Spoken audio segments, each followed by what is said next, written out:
পর্তুগালের অভিবাসীদের দুর্বলতার সুযোগ নিয়ে আবারও সেই কন্ট্রাক্ট জালিয়াতি চক্র তাদের কার্যক্রম শুরু করেছে, এমনকি ব্যাকটেক্স তাছাড়া দু তিনটি তথ্য ওয়েবসাইটে সাবমিট করেও অভিবাসীদের কাছ থেকে দুর্বলতার সুযোগে হাতিয়ে নিচ্ছে শত শত ইউরো। পর্তুগালে রাজনীতির খবর। আজ সারাদিনই মার্সেলো রেবেলো সোজা সংসদের 9টি দলের সাথে আলোচনা করেছেন, সেই নিয়েও থাকছে আমাদের মূল আলোচনায়।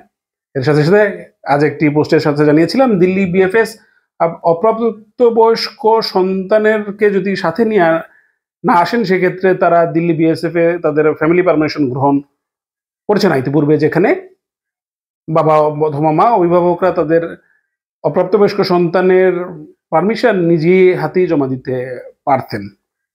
এমনকি আপনাদের যে $1,000,000 কোশ্চেন এসআইএস এবং কার্ড রিনিউ প্রতিদিনই চিন্তা করছি বিষয়ে বলবো, কেননা ভিডিওর নিচে আপনারা জানতে চান ভাই কার্ড রিনিউর কি খবর। আশা করছি যারা ভিডিওটা দেখছেন পুরোপুরটা দেখবেন এবং শেয়ার করে সকলকে দেখার সুযোগ করে দিবেন, তাহলে হয়তো আপনি যুক্ত থাকলেন আমার এই কর্মকাণ্ডের সাথে। আজ 12ই মার্চ বুধবার আপনাদের সবাইকে আরো একবার পর্তুগাল রুটিতে স্বাগত জানাচ্ছি। শুরুতে যেটা বলছিলাম, আপনারা জানেন যে পর্তুগালে সেফ এন্ট্রি বন্ধ বা আইমা এন্ট্রি বন্ধ। সরকার একটি সুযোগ দিয়েছে যে যারা আপনারা 3রা জুনের পূর্বে এসেছেন বা 4ঠা জুনের পূর্বে এসেছেন কিন্তু ফিনান্স সোশ্যাল বের হয়েছে কিন্তু আপনি 70 করতে পারেননি, বা এরপরে ফিনান্স সোশ্যাল পেয়েছে 70 করতে পারেননি, তারা কিছু তথ্য সাবমিট করতে পারবেন। এই বিষয়টাই আমরাও জানিয়েছি। আপনারা তার একটা ওয়েবসাইট দিয়েছে, আপনার অল্প কিছু চালানের কিছু তথ্য আপনাকে ওয়েবসাইটে সাবমিট করতে হয়। তারা একটা লিঙ্ক দিয়েছে আইমা, সেখানে তথ্য সাবমিট করতে হবে। এই 4-5টি তথ্য সাবমিট করার জন্যও একজন অভিবাসীর কাছ থেকে শত শত ইউরো হাতিয়ে নিচ্ছেন অনেকেই। শুধু তাই নয়, এমনকি নতুন করে আবার কন্ট্রাক্ট বিক্রি শুরু হয়েছে। বেশিরভাগ ক্ষেত্রেই এগ্রিকালচারের কন্ট্রাক্ট, এবং সেই কন্ট্রাক্টগুলোতে সঠিকভাবে কন্ট্রাক্ট দেওয়া হয় কিনা এবং কোম্পানিগুলো ঠিক আছে কিনা এই নিয়েও সন্দেহ রয়েছে। অর্থাৎ আবারও আরেকটি এসআইএস এর মতো আরেকটি জটিল ঝামেলার মধ্যে পড়তে যাচ্ছে অনেক অভিবাসীরা। অভিবাসন বিশেষজ্ঞ অনভিজ্ঞতার কারণেই এই পরিস্থিতির সৃষ্টি হয়েছে। আমি আপনাদেরকে বারবার বলেছি যে দেখুন, আমি একটু আইনজীবীর লিস্ট দিয়ে দিয়েছি যে আপনারা যখনই একটি দেশে আসবেন, আপনি আসলে অবশ্যই সেই দেশের আইন মোতাবেক আপনাদের করতে হবে। তো আইনজীবী শরণাপন্ন হয়ে আইনজীবীর সাথে আলাপ করে আইনজীবী যে প্রসেসে আপনি যেতে হবে সেই প্রসেসে আপনি যাবেন। অনেকে হয়তো চাকরি পান না বা আপনি এই দেশে নেই, সেই কারণে আপনি যে কারো মাধ্যমে একটি কন্ট্রাক্ট নিচ্ছেন। কিন্তু এই যে কন্ট্রাক্টটা নিচ্ছেন, আপনি কি জানেন এই কন্ট্রাক্টটা কিসের? এমন অনেকেই কিন্তু এখনো পর্যন্ত অনেকেই কার্ড রিনিউ করার পরেও বিভিন্ন আইনশৃঙ্খলা বাহিনী সবাইকে ডাকছে যে আপনার যে অমুক কন্ট্রাক্টটা আপনি কাজ করেছিলেন সেটা কি কোম্পানি ছিল। অর্থাৎ আদতে ওই কোম্পানিটা ছিল না, বা ওই কোম্পানিটা সরকারের অনেক অর্থ মেরে দিয়েছে, বা তারা অনেক বেশি ব্যাক ট্যাক্স দিয়েছে, বা যে কোনো একটা জটিলতার কারণে তাদের সরকারের কাছ থেকে আইনের সম্মুখীন হয়েছে, তাদের কোম্পানির মালিক খুঁজে পাওয়া যাচ্ছে না, এবং সেই কারণেই কিন্তু তারা প্রশ্নের সম্মুখীন হচ্ছে। সুতরাং আপনারা যারা এই 4ঠা জুনের যে পূর্বে এসেছেন কিন্তু তথ্য সাবমিট করেছেন, এমনকি এরকম উল্টাপাল্টা কন্ট্রাক্ট দিয়ে আপনাদের অ্যাক্টিভিটি স্বাভাবিক রাখছেন, তারা কিন্তু বিপদে পড়বেন। এমনকি অনেকেই হয়তো আপনারা জুনের পরেই এসেছেন কিন্তু কাজ না পাওয়ার দরুন এরকম এগ্রিকালচার বা বিভিন্ন একটা যে কোনো একটা দিয়ে আপনারা ট্যাক্স কন্টিনিউ করছেন, অথবা অনেকেই আবার সেই জালিয়াতি চক্র বা সেই ব্যাক ট্যাক্সের জালে হাত বাড়াচ্ছেন। ভেবে দেখুন, সেই এসআইএস নিয়ে কিন্তু আমরা ইতিপূর্বে অনেকেই বেখেয়ালি ছিলাম। তো সেই দৃষ্টিকোণ থেকে এখন এসআইএস কিন্তু আমাদের গলার কাটাই হয়ে দাঁড়িয়েছে। এমনকি এই বিষয়টিও কিন্তু এরকম থাকবে, এবং ধীরে ধীরে কিন্তু প্রত্যেকটা বিষয় কিন্তু অনেক বেশি স্বচ্ছ হচ্ছে। এমনকি আজ কিন্তু আইমা সোশ্যাল সিকিউরিটির সাথে একটি তথ্য বিনিময়ের একটি চুক্তি স্বাক্ষর করেছে, এবং এটা আইমার ওয়েবসাইটে কিন্তু দেওয়া আছে। তো যাই হোক, সেই প্রোটোকল বিষয়ে আমি বিস্তারিত পড়িনি, আমি এক ঝলক দেখেছিলাম।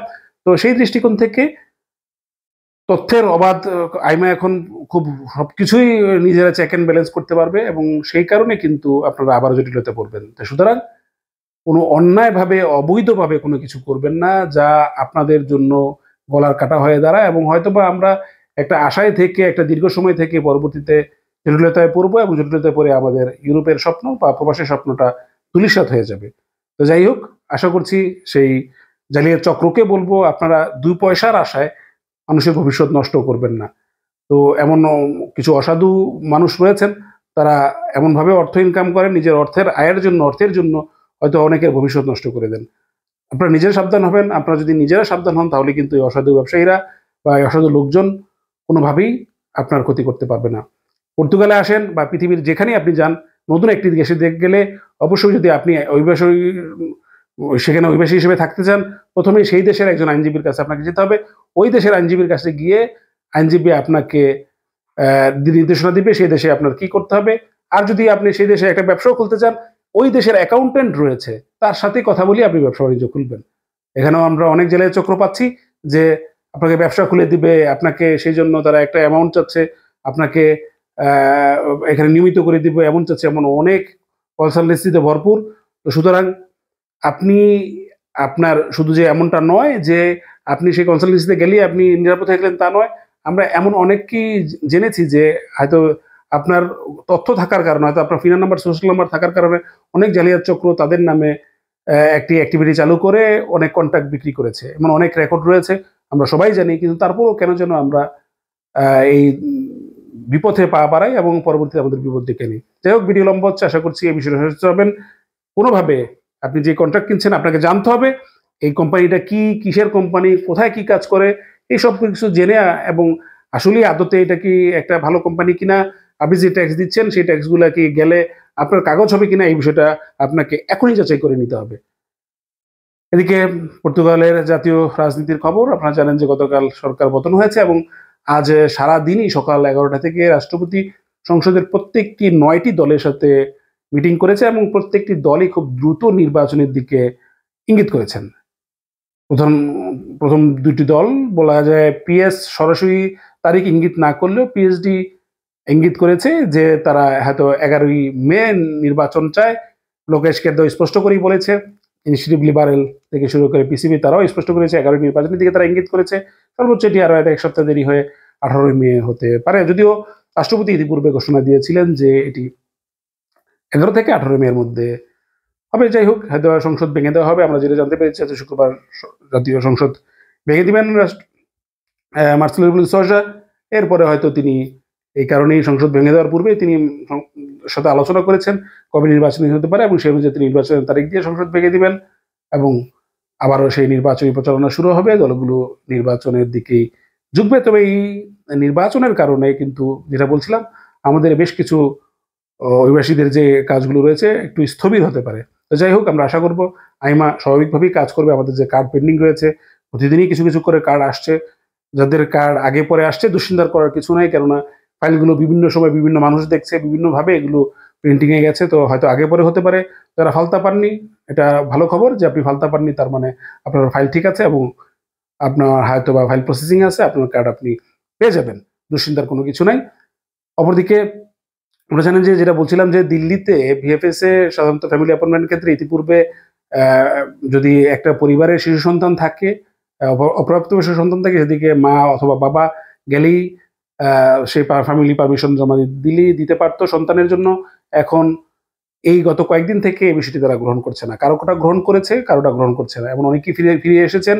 তো যাই হোক, আপনারা যারা দিল্লিতে যাবেন, ফ্যামিলি পারমিশন পেয়েছেন, দিল্লিতে যাবেন, সেক্ষেত্রে আপনাদেরকে অবশ্যই নিশ্চিত হয়ে নেবেন যে আপনি যে গেলে, আপনি একা গেলে কি আপনার সন্তানের পারমিশনটা জমা দিতে পারবেন। কেননা আপনারা যে ফ্যামিলি দিল্লিতে যে বিএফএস এর অ্যাপয়েন্টমেন্ট নিয়েছেন, ইন্ডিয়াতে বা দিল্লিতে কোনো এজেন্টের মাধ্যমে নিয়েছেন, তো সেই এজেন্টের সাথে যোগাযোগ করে কনফার্ম হয়ে নেবেন যে তাহলে আপনি আপনার ফাইল সাবমিট করতে কোনো অসুবিধা হবে কিনা। কেননা বর্তমানে ভিসা সংক্রান্ত জটিল, অনেকে অনেক অর্থ খরচ করে ভিসা নিয়েছেন। এখন যদি ভিসা নেওয়ার পর সেখানে দিল্লিতে যাওয়ার পর যদি জমা দিতে না পারেন তাহলে সমস্যার অন্ত থাকবে না এবং অনেকেই কিন্তু এই যে পরিস্থিতির মধ্যে পড়েছেন, তবে অনেকে সাকসেসও হয়েছেন।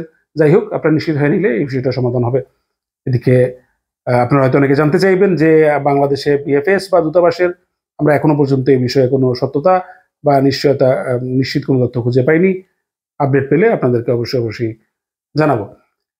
অপরদিকে সেই আমাদের এসআইএস এবং কার্ড রিনিউ বরাবরের মতোই পর্যায়ক্রমে আসছে।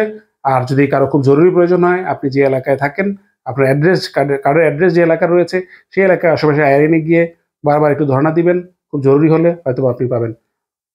কার্ড রিনিউর ক্ষেত্রে আইআরএন সেই ডিসেম্বরে যারা কার্ড রিনিউ করেছেন এখনো কিন্তু তারা কার্ড পাননি। আইমা বরাবরই বলে আসছে তারা অনলাইনে দিবে, যখন দেয় আমরা সবাই দেখব, আপনারাও জানবেন, সবার সামনে এই বিষয়টি আসবে। বা এই সংক্রান্ত আরো কিছু জানতে পারলে আপনাদের কাছে জানাবো। তবে প্রতিদিনই আমি কার্ড রিনিউ বিষয়ে বলবো, কারণ আপনারা কমেন্টে জানতে চান কার্ড রিনিউ আমরা কি করতে পারি। এসআইএস এর ক্ষেত্রে ঠিক সেম একই বিষয়। এসআইএস টা আপনার যে দেশে এসআইএস হয়েছে চেষ্টা করুন সেই দেশে একজন উকিল ধরে প্রসেস চালু করার জন্য। এটা একদিনে শেষ হয় না। যদি আপনাকে ফালতা দেয়, ফালতা দিলে আপনি একজন আইনজীবীর মাধ্যমে গিয়ে ফালতার একটা ডিক্লারেশন দিবেন যে আমার ফ্রান্সে এসআইএস আছে, আমি একজন আইনজীবী নিয়োগ করেছি। সেক্ষেত্রে আমি বিষয়টা চেষ্টা করছি, আমার সময় লাগবে। লয়ারের কাছে গেলে লয়ার সেই বিষয়ে লিখে একটা ডিক্লারেশন লিখে দিবে, তাহলে আপনার ফালতা ক্লারিফিকেশন হয়ে যাবে। আর ইন দ্য মিন টাইম আপনি আপনার যে দেশে এসআইএস আছে সেটা রিমুভ করার চেষ্টা করুন। এদিকে আমরা সবাইও চেষ্টা করতেছি যে যার অবস্থান থেকে, যাতে এই বিষয়টি অনেকটা নমনীয় হয়। তবে আপনাকে অবশ্যই চেষ্টা করতে হবে, কেননা কোন চেষ্টায় যদি আমাদের চেষ্টায় কাজ না হয়, হয়তোবা আপনি যদি একটা উকিল ধরেন, এটা 3 মাস হোক 6 মাস হোক একটা সময় হয়তো বা এটা রিমুভ হতে পারে। এমনকি আপনি যে অগ্রগামী হচ্ছেন, যে একজন আইনজীবীর শরণাপন্ন হয়েছেন, সেক্ষেত্রে আপনার এই বিষয়টা রেফারেন্স দিয়েও কিন্তু আপনি আপনার ফাইলটাকে মানে পেন্ডিং অবস্থায় রাখতে পারবেন। তা না হলে কিন্তু এই ফাইলও বাতিল করে দিতে পারে। তো যাই হোক, এই ছিল পর্তুগালের মতো আয়োজন। আপনার সাথে আগামীকাল আবার দেখা, সবাই ভালো থাকবেন। ধন্যবাদ সবাইকে।